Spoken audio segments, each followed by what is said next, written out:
Hello.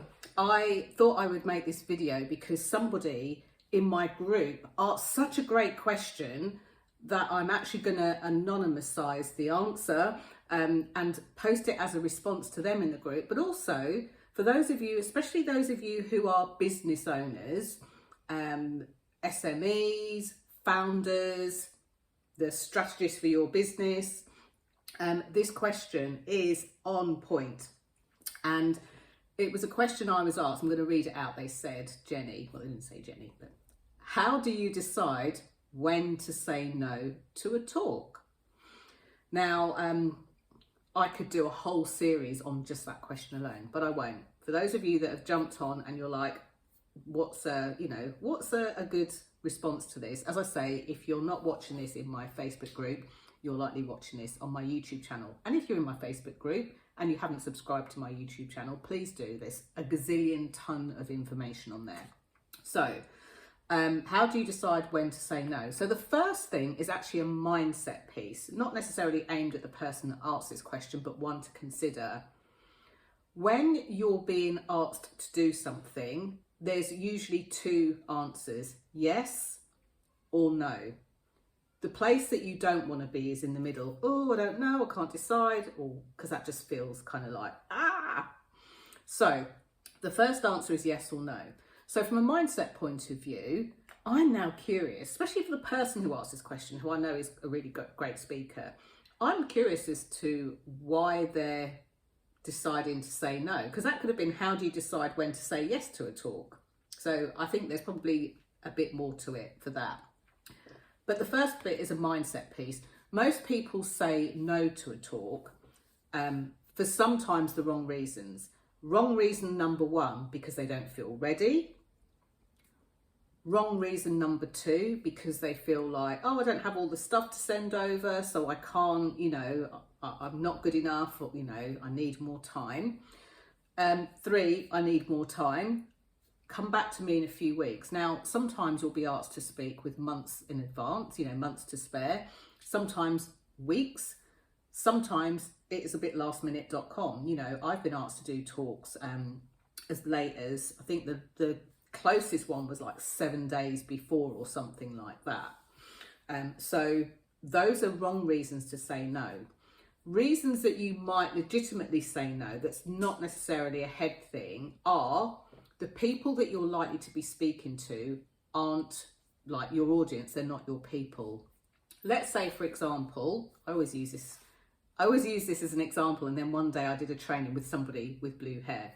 But let's say you speak on the merits and the success and, the career catapults of having pink hair. So you want to speak to, and you've got to define this carefully, you either just want to speak to people with pink hair, or you want to speak to people that aspire to have pink hair. So that will be one defining factor. Is this your audience? How do you know? You can ask the person asking you, the people that are going to be there, do they already have pink hair? Would they like to have pink hair? Or you could say, I only speak to people who don't have pink hair and want pink hair. I think you catch my weird drift there. So that's one way you can do it. Define like whether they're your people or not. If the topic that you speak at is like going to feel very random to the people that you're speaking to, the person that you're speaking to, and it's like there's not a way to make it fit. Don't get me wrong, pink hair analogy again. You might say, actually, I'll speak to people with blue, green and yellow hair, because sometimes they actually really want pink hair, but if they're a complete mismatch, then I would say it might not be the best use of your time to do it, and you might not provide the best value to do it. Now my dishwasher's going to go off. But here's the thing. If you then think, well, they're not my ideal people, I'm going to have to say no for whatever reason, there will be somebody in your network or people in your network that you could likely recommend. This has happened to me a number of times. There's been times when I could speak to a topic, and I think particularly when I did something once on the radio, I was approached to speak on the topic which I could have spoken on, but I knew somebody who would be absolutely even more perfect for it. So at 8 o'clock in the morning, I said to the producer on the BBC, give me 5 minutes, let me go and speak to them. and see if they're available and see if they can do it. And thankfully they could. Much better fit. Sometimes I get asked to do stuff, like quite recently I had to say no because it was a calendar thing. My diary wouldn't allow it. I had to speak to a client who was already in that space, and I know the client is particularly busy and out of the office, so I just couldn't make the calendar piece match, which sometimes happens. Other reasons you might say no is if you, how do I put this? I kind of want to put this carefully, but actually make it make sense as well. I have been approached, and thankfully this doesn't happen too often these days, but I have been approached by people and I've just felt like their intentions weren't great. I've asked them questions, and I don't mind if someone's newer into the piece or not, but the questions I've asked them, I haven't had a straight answer. Let me give you an example. I once had somebody who asked me whether I could speak. They were up front, but I asked them a few more questions. It was online. I asked them, this was years ago, is it going to be recorded? They said yes. Can I get a copy of the recording? Yes or no? You know, again, that might be a deal breaker for you. If you can't have the recording, you're not doing it. And then I said, so what's going to happen to the recording afterwards and what you're going to do with it? And there was a lot of slippery kind of not really answering the questions. I'm okay with do you know what? I don't know yet. I haven't thought about it. But what I wasn't okay with was the slipperiness, which just meant that I asked more questions. Turned out they wanted to then transcribe it, turn it into a book with their name on it, have me waive all the, waive away any kind of identity that it's even my work or my intellectual property, and then sell it. I actually didn't have a problem with the selling part of it because we're in business, we got to make money. But I wasn't cool with the fact that the work would have been attributed to them and not me. Not cool with that. And luckily I found that out. Over the years, I've had some people that have done something similar, found out that it's going to be, I've got to sign something away, and I'm like, I'm not signing it.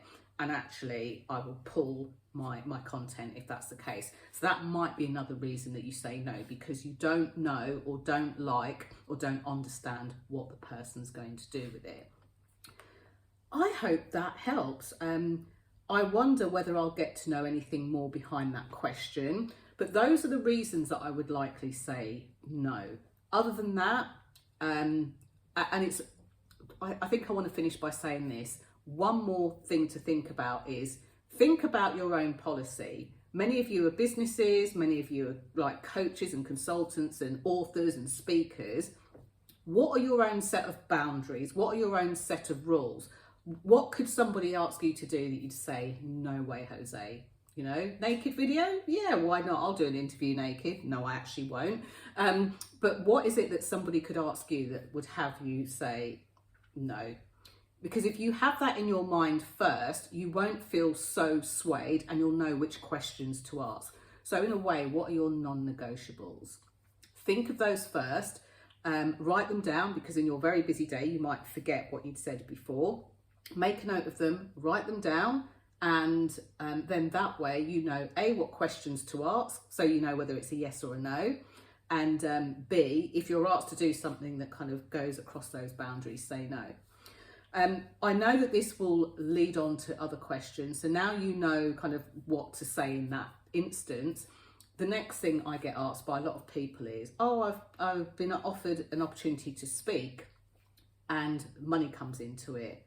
They're like, it's a free talk, should I do it or not? It's a paid talk, how much should I charge? So that's a big question. And in all honesty, I go into quite a lot of detail with my clients because I don't want them just to have the answer to that question once. I want them to know how to navigate this moving forward.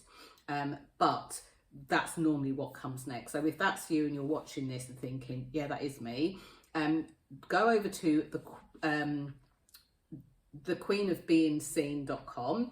And you can actually schedule a session with me to find out whether we could or should do any work together. That could be a day together. It could be a one-off session, which I don't often offer, but sometimes it's just one thing, one session, a kind of a pick my brain session. and sometimes it's like a program. And just as a point, I won't date this video, but I'm going to actually be hosting a 3-day event, the first in-person 3-day event I've done for many years, obviously with the pandemic and even before that. So I'm going to be doing that later on this year, and we're going to be talking about sales, visibility and speaking, because they're intermingled more than you know, even if you don't class yourself as a speaker. Anyway, that's it. Bye for now on this video. Great question. Thank you so much for asking, and I hope that this helps somebody out there that needs it. Bye for now.